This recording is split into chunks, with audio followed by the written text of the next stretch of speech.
नमस्कार दोस्तों। आज एक बहुत ही इम्पोर्टेंट और अर्जेंट सवाल है। क्या इंडिया का आईटी सेक्टर खतरे में आ गया है? पिछले कुछ दिनों में व्हाइट हाउस में एक बड़ी मीटिंग हुई जिसमें ट्रंप ने एप्पल के founder, Google, open AI, Microsoft के सीईओज को बुलाया। वहां पर एक शॉकिंग आइडिया डिस्कस हुआ कि फॉरेन रिमोट वर्कर्स और आउटसोर्सिंग सर्विसेज पर टैरिफ लगाया जा सकता है।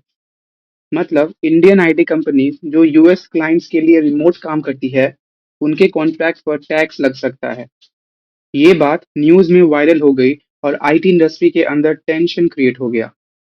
दोस्तों, प्रपोजल सिंपल है। जैसे गुड्स एक्सपोर्ट करते वक्त यूएस टैरिफ लगाता है, वैसे ही अगर आउटसोर्सिंग सर्विसेज पर भी टैरिफ लग गया तो इंडियन आईटी का बिजनेस महंगा हो जाएगा। एक छोटी एग्जांपल लेते हैं।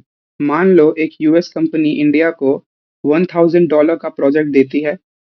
अगर उस पे 25% टैरिफ लग गया तो क्लाइंट को $1250 देना पड़ेगा। ये एक्स्ट्रा कॉस्ट देखकर यूएस कंपनी कॉन्ट्रैक्ट कट करेंगी, नए डील्स डीले करेंगी और इंडिया की एक्सपोर्ट्स डायरेक्टली हर्ट होगी। अभी ये सिर्फ डिस्कशन स्टेज पे है, लेकिन दिक्कत इसीलिए ज्यादा है क्योंकि व्हाइट हाउस का कुछ एडवर्टाइजर इसको स्ट्रांगली सपोर्ट कर रहे हैं। अब थोड़ा बैकग्राउंड समझते हैं। इंडिया का आईटी सेक्टर दुनिया का आउटसोर्सिंग पावर हाउस है।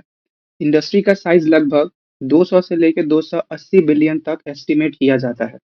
सिर्फ एक्सपोर्ट ही $245 बिलियन के करीब है और इसमें से लगभग 60% बिजनेस यूएस मार्केट से आता है। मतलब अगर यूएस ने रेस्ट्रिक्शन लगाया तो इम्पैक्ट सिर्फ एक दो कंपनीज तक लिमिटेड नहीं रहेगा, बल्कि पूरा सेक्टर हिल जाएगा। Millions of employees directly IT job में हैं और करोड़ इनडायरेक्टली डिपेंडेंट हैं। अगर कॉन्ट्रैक्ट कट हुआ तो सिर्फ कंपनीज नहीं, बल्कि पूरे फैमिलीज की इनकम रिस्क में आ सकती है। ये भी याद रखिए दोस्तों कि इंडियन आईटी पहले से ही चैलेंजेस फेस कर रहा है। कौन कौन से?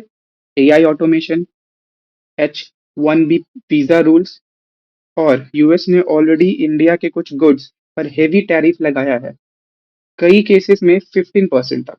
ये सब मिलकर एक अनसर्टेनिटी क्रिएट करते हैं और अब अगर सर्विसेज पर टैरिफ आया तो रिस्क डबल हो जाएगा। चलिए समझते हैं कि आगे क्या हो सकता है।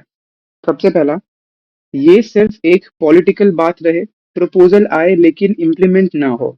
इन केस मेन कॉन्ट्रैक्ट थोड़ा डिले होगा, लेकिन बाद में मार्केट रिकवर कर लेगा। दूसरा केस क्या हो सकता है? अगर 10 to 25% टैरिफ लगा और H1B रूल्स टाइट हो गए तो इंडियन आईटी फर्म्स की प्रॉफिट मार्जिन गिर जाएंगी, ग्रोथ स्लो होगा, कुछ लेऑफ्स हो सकती है और कंपनीज को नए मार्केट ढूंढने पड़ेंगे। तीसरा और सबसे worst case scenario, high tariff, strict visa clamp और रेमिटेंस पर टैक्स। ये एक डेंजरस सिचुएशन होगी। इकोनॉमिस्ट कहते हैं कि इन केस में इंडिया की जीडीपी ग्रोथ नीचे गिर सकती है और मिलियंस ऑफ जॉब रिस्क में आ सकते हैं। सिर्फ इंडिया ही नहीं, यूएस की इकोनॉमी भी इससे हर्ट होगी, क्योंकि आउटसोर्सिंग उनके लिए भी महंगा हो जाएगा। अभी तक कोई फाइनल पॉलिसी अनाउंस नहीं हुई है। एक्सपर्ट्स कहते हैं कि शॉर्ट टर्म में सिर्फ अनसर्टेनिटी और डिलेज होंगे, लेकिन मीडियम टर्म में इंडियन आईटी फर्म को स्ट्रैटेजी चेंज करना होगा। Companies Europe, middle east, Asia Pacific जैसे नए मार्केट एक्सप्लोर करने होंगे। साथ ही फोकस हाई वैल्यू सर्विसेज पर शिफ्ट करना होगा, जैसे AI, cloud computing, cyber security. अगर इंडिया कमोडिटी लेवल आउटसोर्सिंग पर अटक रहा है तो रिस्क ज्यादा होगा, लेकिन अगर अपग्रेड कर लिया तो फ्यूचर सिक्योर बन सकता है। फाइनल बात सिंपल है दोस्तों, इंडिया का आईटी सेक्टर एक रियल चैलेंज फेस कर रहा है, लेकिन तुरंत कोलैप्स की बात सही नहीं है। हाँ, यूएस पर हेवी डिपेंडेंस एक वीक पॉइंट है। अगर टैरिफ आता है तो इंडिया को नुकसान होगा, कॉन्ट्रैक्ट महंगे होंगे, जॉब रिस्क में आ जाएंगी।